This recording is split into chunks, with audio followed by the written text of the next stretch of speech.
But এবার দেরি হয়ে যাবে, এবার চলো চলো।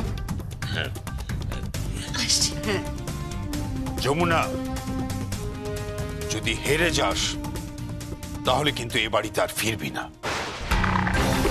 বাবা,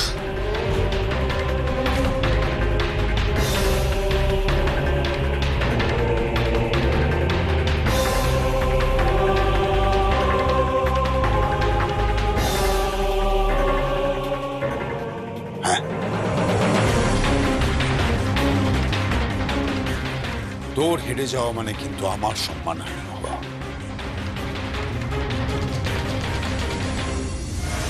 আর আমার সম্মানহানি যে করবে সে আমার বাড়ির চৌকাঠ টপকে আর আমার বাড়িতে কোনোদিন ঢুকতে পারবে না।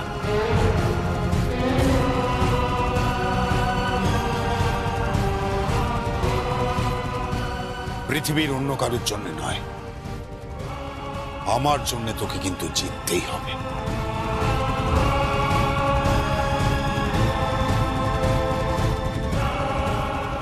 কথাটা মাথায় রাখিস।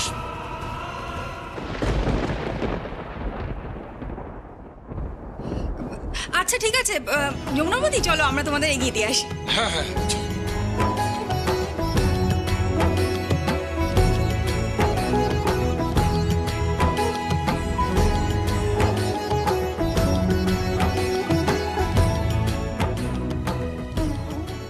আমি রান্নাঘরে যাই। দাঁড়াও মা,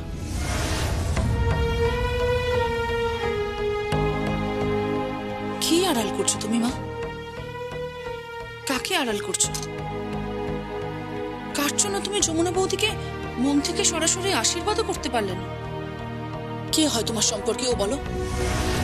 প্লিজ মা, প্লিজ তুমি কিন্তু আর চুপ করে থেকো না। প্লিজ তুমি এবার তো উত্তর দাও।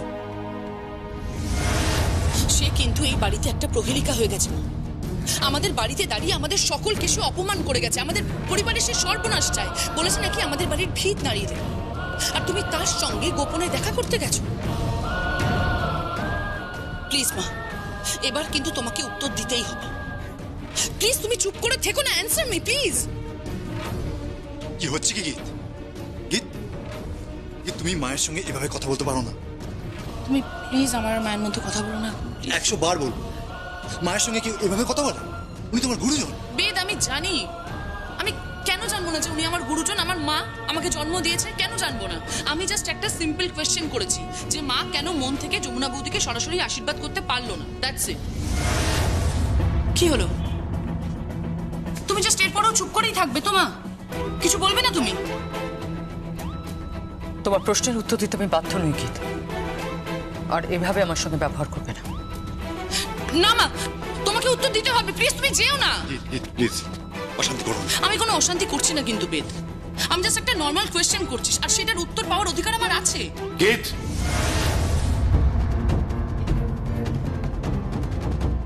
কোনো প্রশ্নের কোনো উত্তর পাওয়ার অধিকার তোমার নেই।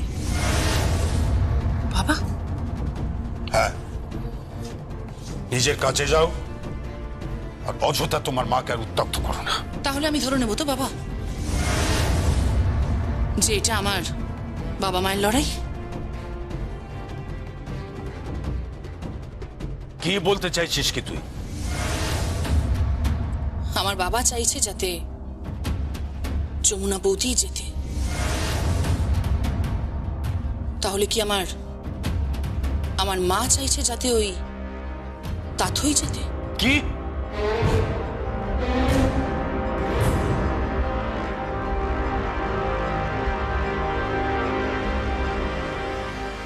ঠাকুর, এ কি সংকটে ফেললে তুমি আমাকে ঠাকুর? এ কোন সংকটে ফেললে? আমি কাকে ছেড়ে কাকে আশীর্বাদ করব ঠাকুর?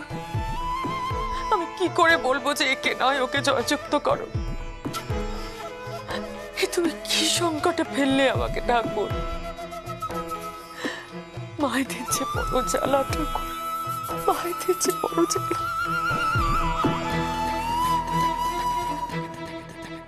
এখন ঠাকুরের সামনে কেঁদে কি হবে বড় বৌদি?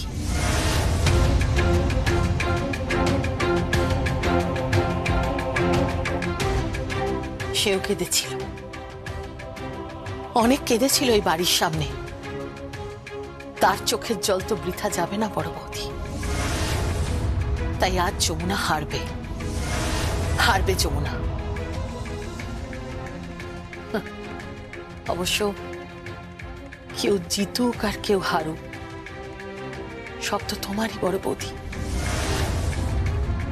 কেউ যদি হারে তাহলে তুমি হারবে, আর কেউ যদি জেতে সেটা হবে তোমার জিত। কিন্তু কিন্তু ঈশ্বরের কাছে আজকে আমি চাইব যমুনা যেন হেরে যায়। হ্যাঁ, যমুনা যেন হেরে যায়। যদিও জানি যে শকুনের অভিশাপে গরু মরে না,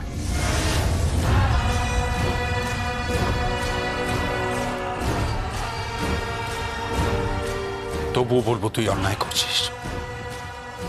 ঠাকুরের সামনে দাঁড়িয়ে প্রার্থনা করে তুই অন্যায় করেছিস। তোকে আমি ক্ষমা করবো না রাখিনি, কখনো ক্ষমা করবো না।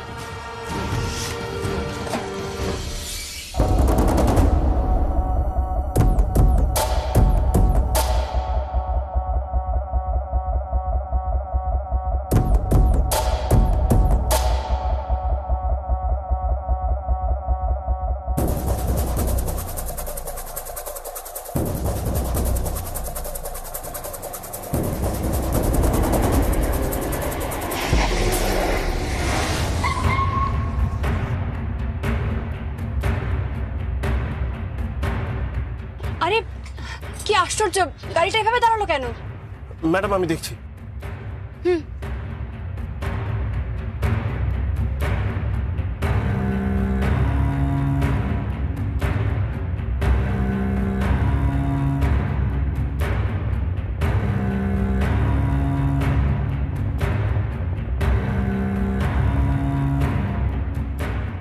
কি ব্যাপার?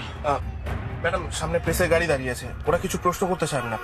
সেটা এখানে কেন? অনুষ্ঠান মঞ্চে পৌঁছে গেলেই তো হয়। আসলে ওদের অন্য কোনো অ্যাসাইনমেন্ট আছে, তাই প্লিজ। আচ্ছা,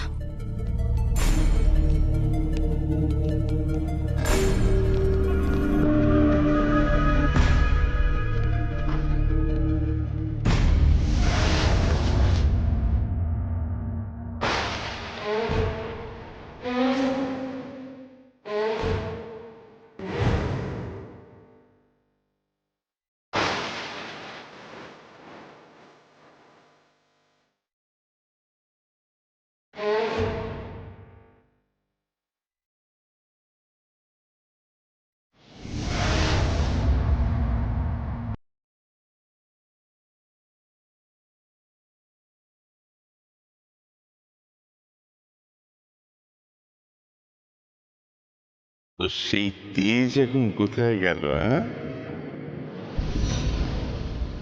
ওই হাত দিয়ে তুই আমাকে মেরেছিলিস, এবার ওই হাত তুই আর নাড়াতে পারবি না।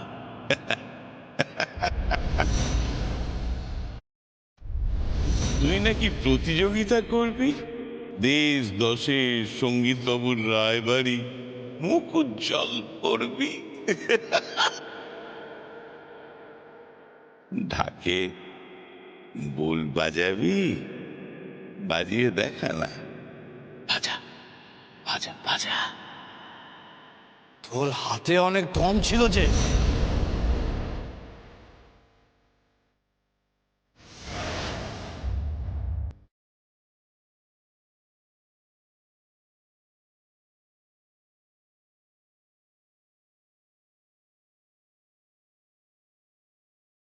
হাত ছাড়ুন, হাতটা ছাড়ুন, ছাড়ুন, ছাড়ুন আমাকে, ছাড়ুন হাতটা।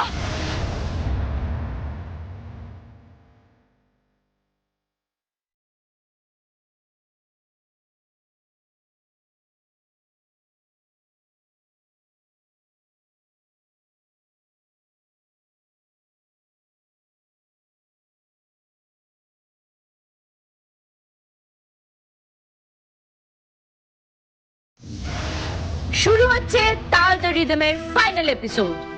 এবার পারফর্ম করবেন তবলায় মলয় দাস,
বাজাবেন সৌমেন মুখার্জি।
অমিত শিকদার।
হ্যালো যমুনা, তুমি তুমি কোথায়? আমরা কখন পৌঁছে গেছি, তোমাকে দেখছি না।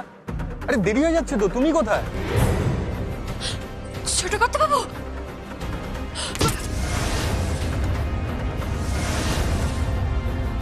যমুনা, যমুনা, যমুনা,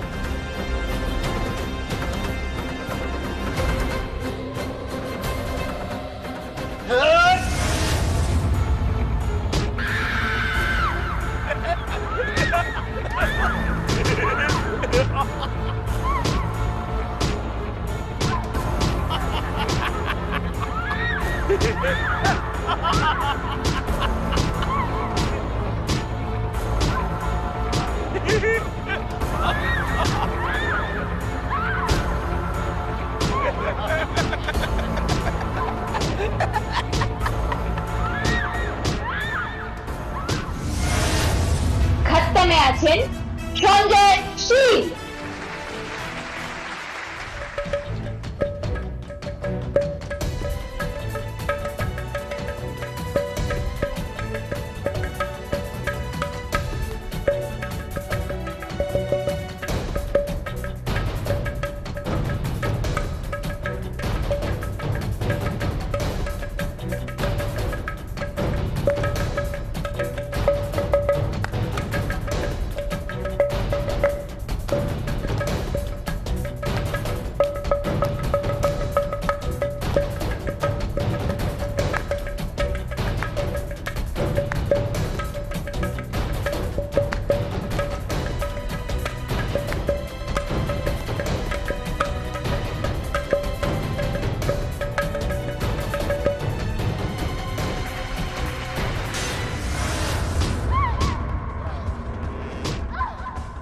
যমুনা, অনেকদিন বাদে আজ আমি সুযোগ পেয়েছি।